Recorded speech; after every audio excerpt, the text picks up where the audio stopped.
to be able to go with your people when you come and fetch your people. And she wasn't a child anymore. She had grown up a few years. And she started to realize that 1843 was the date that Jesus was coming. And when that didn't happen, do you remember? Nothing happened. Well, then they realized 1844 was the date. She was one of those believers from the 1843-1844 movement. And when October 22nd didn't happen, guess what happened? Most of the people fell away, but a small group of people remained. And among that small group of people was a little lady by the name of Ellen G. White. And as they were starting to try and figure out what happened, why did the Lord not come? The Lord started giving Ellen White visions.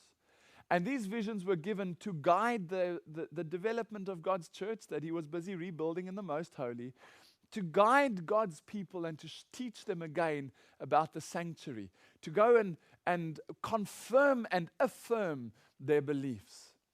And this Ellen White started to have visions and write them down.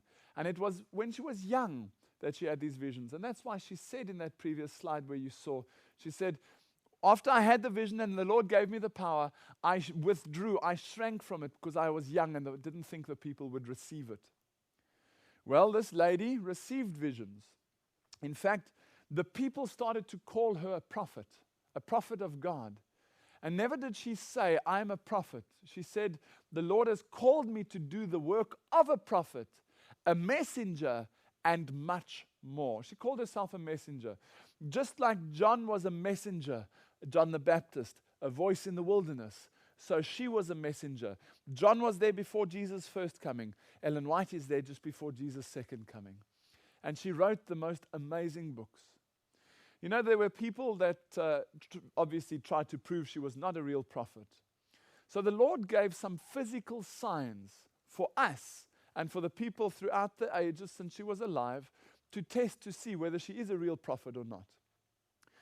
And there are various tests you can do, and they have to, I think the most important is they have to exhibit physical signs. What do I mean by that?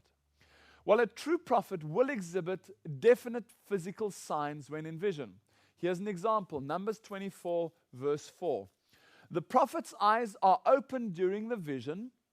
He has said, which heard the words of God, which saw the vision of the Almighty, falling into a trance, but having his eyes open.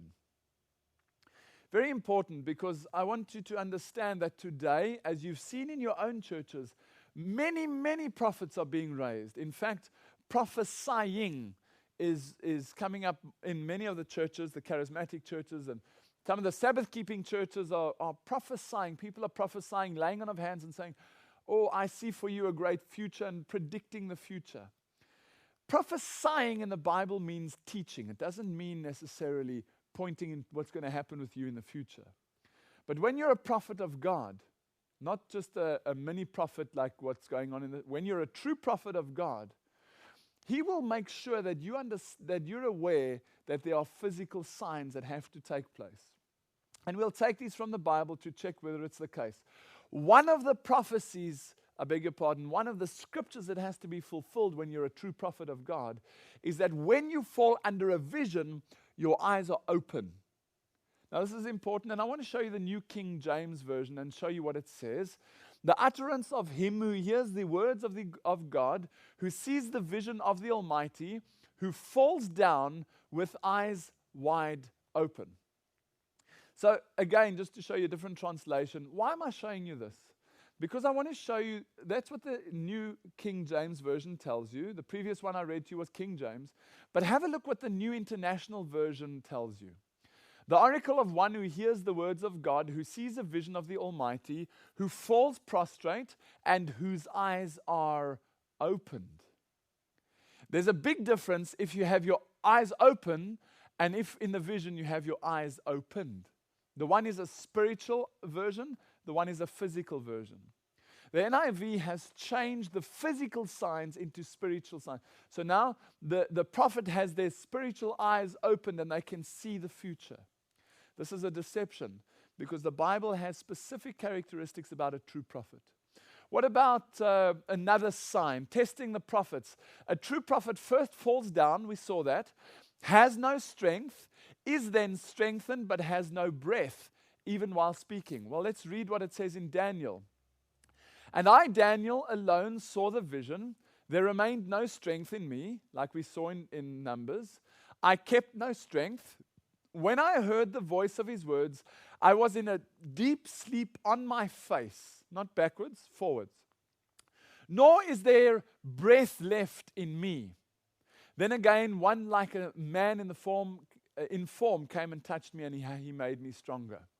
So a couple of specific things in specific order. He retains no strength, he falls down, he's in a deep sleep on his face, his eyes are open, and then he gains more strength. Now, it's very important to realize that having no breath is a critical aspect of identifying a true prophet. And I think the easiest way for me to explain this would be to use my laptop or your hi-fi at home or your Walkman, whatever. Say, for example, I'm playing an MP3, some music on my laptop, and the sound is coming through the speakers. If I was to take my headphones and plug it into the laptop, the sound would stop coming out of the laptop and would now come through my headphones. Now, as the Lord plugs in to his prophet, he takes away the breath, that there's a physical identification that that person is now under the power of God. You see, if I was to have my breath taken away from me, I would be dead. So what the Lord does, and it's not for 1 minute or 30 seconds, it's sometimes for an hour or two at a time, that the Lord plugs his headphones, he plugs his microphone, in fact, he plugs his messaging system into his prophet, and the identifying mechanism is to check that their breath is gone. Their breath leaves them. They have no breath, yet they're alive, they're walking around the room, they're speaking, their eyes are open, and they are fully interactive.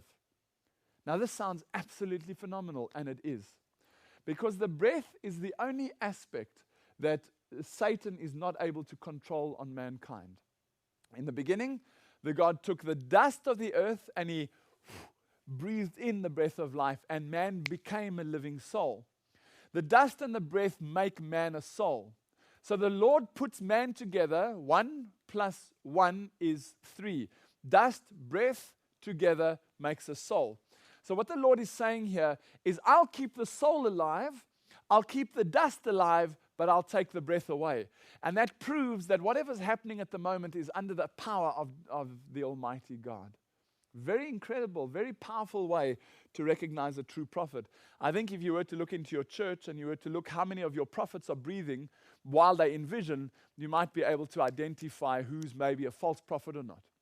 Because a message from the Almighty is done with power, not just something that might possibly in the future come true. But look how the new Bibles have manipulated this again. Daniel 10 verse 16 says, "And behold, one in the likeness of the sons of men touched my lips. Then I opened my mouth and spoke and said unto him that stood before me, O my Lord, by reason of the vision my sorrows are turned upon me, I retain no strength. For how can the servant of this my Lord talk with this my Lord?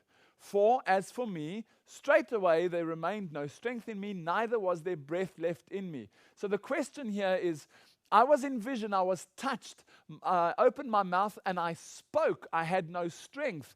How can I speak? Because not only do I not have any strength, there was no breath left in me. Now, that's in what it says in the Bible. Daniel's saying, I don't know how the Lord does this. I can speak, my eyes are open, and I'm in vision, but yet there's no breath left in me. Have a look at how it's been changed now. The New King James Bible says, "As for me, no strength remains in me, nor is any breath left in me."